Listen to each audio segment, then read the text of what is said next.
Hi, I'm Pam Mack. As a real estate professional, your days vary, meeting different people in different and often new locations, and that puts you at greater risk than many other professionals. Which means, when it comes to safety, you have a lot more to think about and to look out for. Staying safe as well as successful requires common sense and real strategies to help you minimize risk. So, for the next few minutes, I'll provide some practical tips that, coupled with your own good instincts, will help keep you, your family, and your clients safe every day.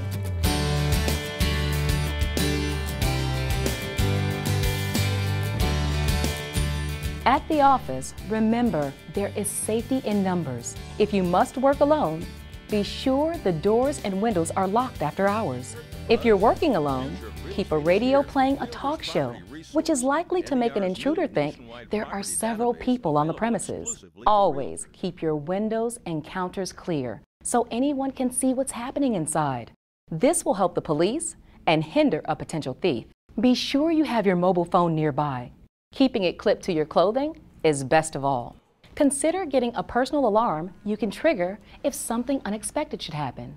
Also, check to see if your office has smoke and carbon monoxide detectors, plus a door alarm system. And if it doesn't, mention it to your office manager. Also, ask if the building has been inspected recently for fire hazards.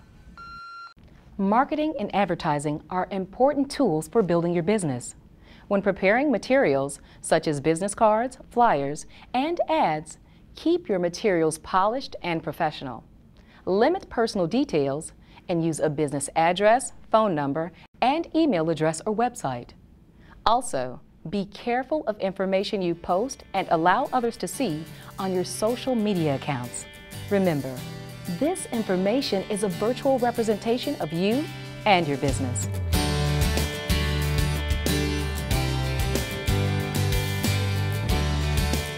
Many agents spend a lot of time showing properties, often to people they don't know very well.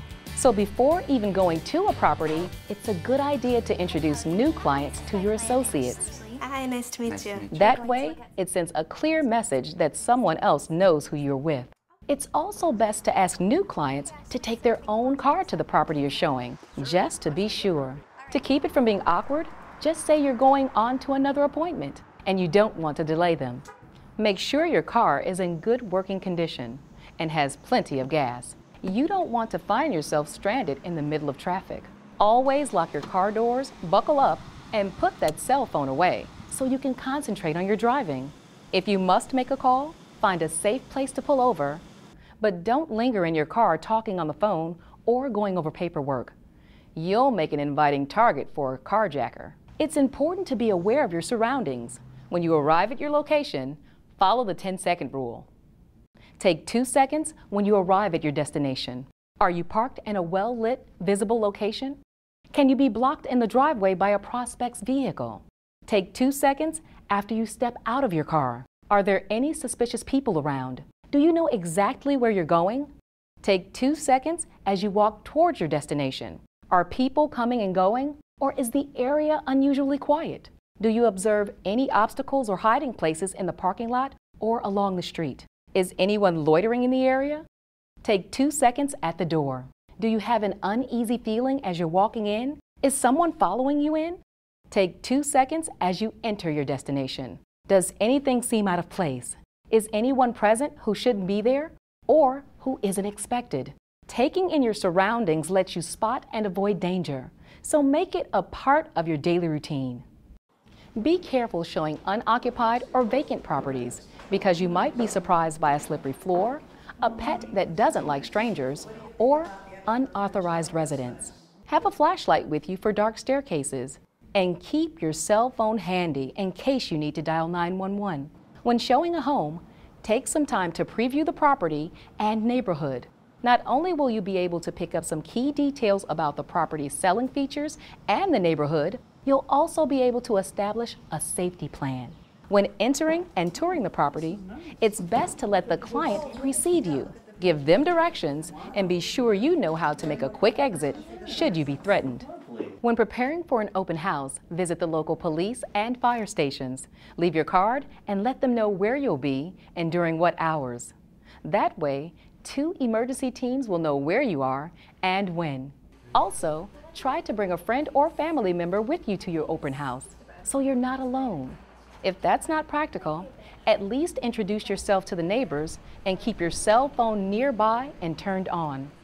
If at any time you feel uncomfortable, step outside. It's also a good idea to have a distress code phrase set up with someone to let them know if you feel threatened and don't want your prospect to catch on. Call your office and say something like, "I need the red file right away." Be especially careful near the end of your open house because a predator may show up then, thinking you're more likely to be alone. And park where you can't be blocked in.